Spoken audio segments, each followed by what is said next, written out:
ሰላም የእግር ኳስ ወዳጆች ወደ ቻናላችን እንኳን በደህና መጡ። ዛሬ ለእናንተ በጣም አስደሳች የዝውውር ዜናዎችን ይዘን መጥተናል። ማንቸስተር ዩናይትድ ትልቅ ፈራሚዎችን ሊያጠናቅቅ ነው። አርሰናል ደግሞ በርካታ የተጫዋቾች ወሬዎች መሃል ገብተዋል። ቪዲዮን ከመጀመራችሁ በፊት ላይክ ማድረግ፣ ሰብስክራይብ መጫንና ኖቲፊኬሽን ቤል ማብራት እንዳትረሱ፣ ወይም ደግሞ ደውሏን ማብራት እንዳትረሱ። እንግዲያው ወደ ቪዲዮ እንሂድ፣ አብራችሁን ቆዩ። መጀመሪያ ስለ ማንቸስተር እንነጋገር። የቼልሲው የግራ መስመር ተከላካይ ማርክ ኩኩሬላ በብዙ የአውሮፓ ታላላቅ ክለቦች ትኩረት ስር እንዳለ ተነግሯል። ከነዚህ ክለቦች መካከል አንዱ የሆነው ማንቸስተር ዩናይትድ ይገኝበታል። ኩኩሬላ በቼልሲ ከባድ ጊዜያትን ቢያሳልፍም በቅርብ ወቅት ጥሩ ብቃት ማሳየት ችሏል። ይህም ደግሞ ለማንቸስተር ዩናይትድ በጣም አሪፍ የሆነ እገዛ እንዳገኘለት ያስታውቃል። በተለይም በመከላከል በኳስ ቁጥጥርና በግራ ክንፍ ላይ በሚሰጠው ጉልበት ብዙ አሰልጣኞችን አስደንቋል። ብዙ አሰልጣኞች በሱ ተማርኳል። ብዙ አሰልጣኞች ደግሞ አድንቀውታል።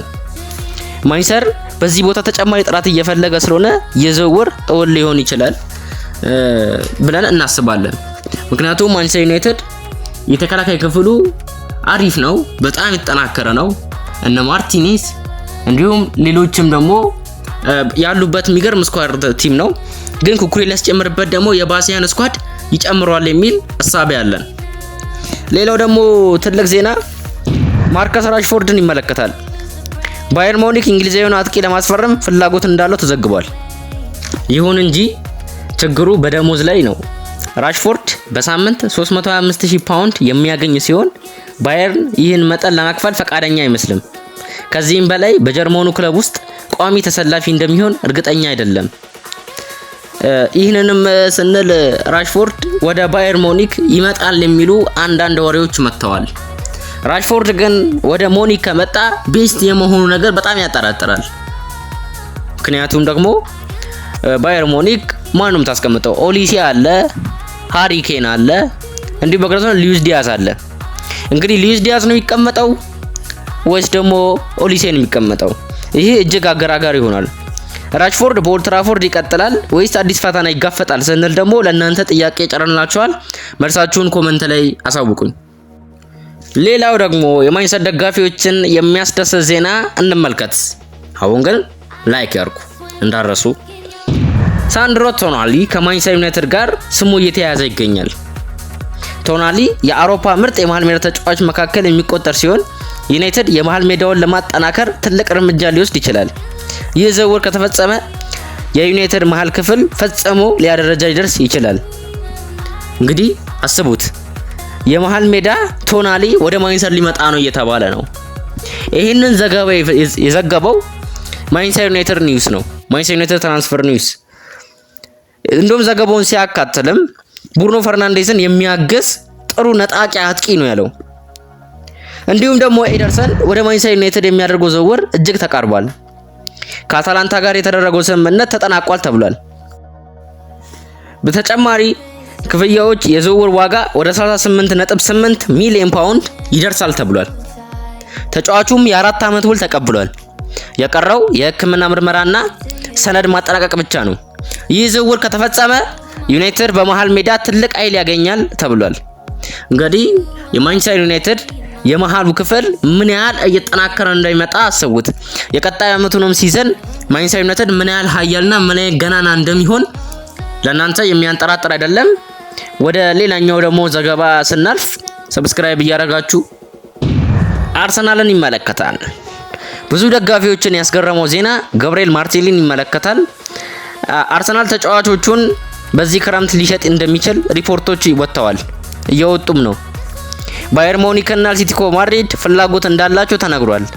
ማርቲኔሊ ለአርሰናል በብዙ ጊዜ ወሳኝ ተጫዋች ሆኖ ቆይቷል።